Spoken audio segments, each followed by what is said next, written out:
basın açıklamamız olacaktır. Allah rızası için katılım gösterelim. Olacaktır. Allah rızası için katılım gösterelim.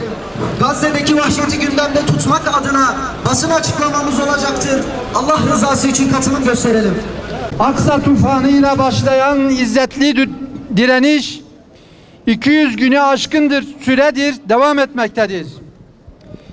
Siyonist vahşet ve soykırıma karşı tüm varlıklarıyla mücadele eden Gazze'li, Filistinli mücahitlere ve Kudüs davasına omuz veren tüm direniş erlerine selam olsun. Yok olma pahasına tüm imkansızlık ve zorluklara rağmen mücahitleri bir an olsun yalnız bırakmayan kahraman Gazze halkına ayrıca selam olsun. Kardeşlerimizin Aksa ve Kudüs davasına bağlılığımızın nişanesi olarak her hafta olduğu gibi toplanmış bulunmaktayız. Gazze ve Filistin'deki katliam ve soykırımlarla yetinmeyen işgalci Siyonistler bölgeyi ve hatta dünyayı ateş çemberine atma pahasına diğer İslam beldelerine de saldırmışlardır. Mütecaviz ve cüretkar tutum ve politikalarla kural ve hukuk tanımayan Yemen, Lübnan, Suriye ve İran'a saldırılar düzenleyen Siyonistlerin tüm Müslümanlar için ne kadar büyük bir tehdit olduğu bir kez daha ortaya çıkmıştır.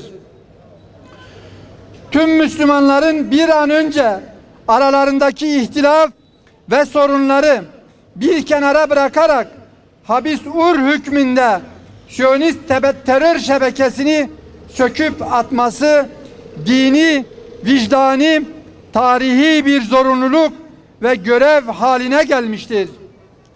Bu gerçeğe rağmen ulusal çıkarlar, mezhepsel, ırkî refleksler vesaire nedenlerle Müslümanlar Siyonist destekçileri olan müstekbirlere karşı birleşmek yerine birbirleriyle uğraşmaları ve hatta birbirlerine karşı düşmanca tavır ve söylemler geliştirmeleri kabul edilebilir bir durum değildir.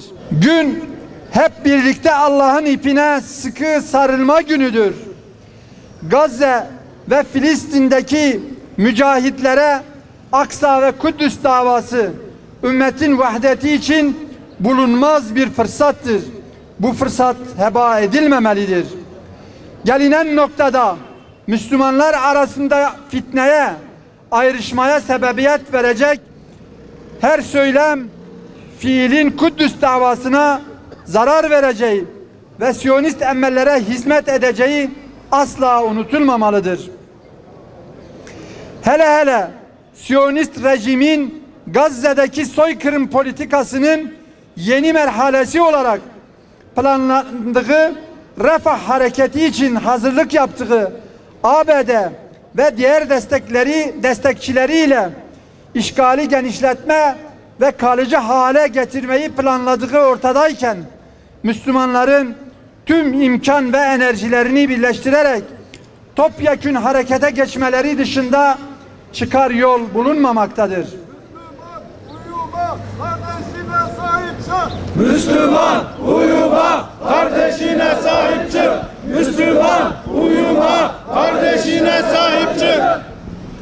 Kudüs'ü, Gazze'yi sürekli olarak gündemimizin ilk sırasına koyarak sabır, sebat, ihlasla yürütülecek bir mücadelenin Allah'ın izni ve yardımı ile bizi zafere ulaştıracağından asla şüphemiz olmamalıdır.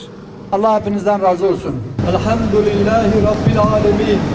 Vel akıbetu lil muttaqin. Ve la udvane illa alel zalimin. Kendisine hamd edenlere karşı sonsuz cömertlik sahibi olan, kullarını gölgesinde gölgelendiren ve de dinini tüm dinlere üstün kılan Allah'a hamdolsun. Allah'ım, ümmetin şeref ve onurunu koruyan, cihat aşkıyla dağılmış İslam ümmetine umut olan Filistin, Gazze'li mücahit kardeşlerimize en kısa zamanda zafer nasip eyle.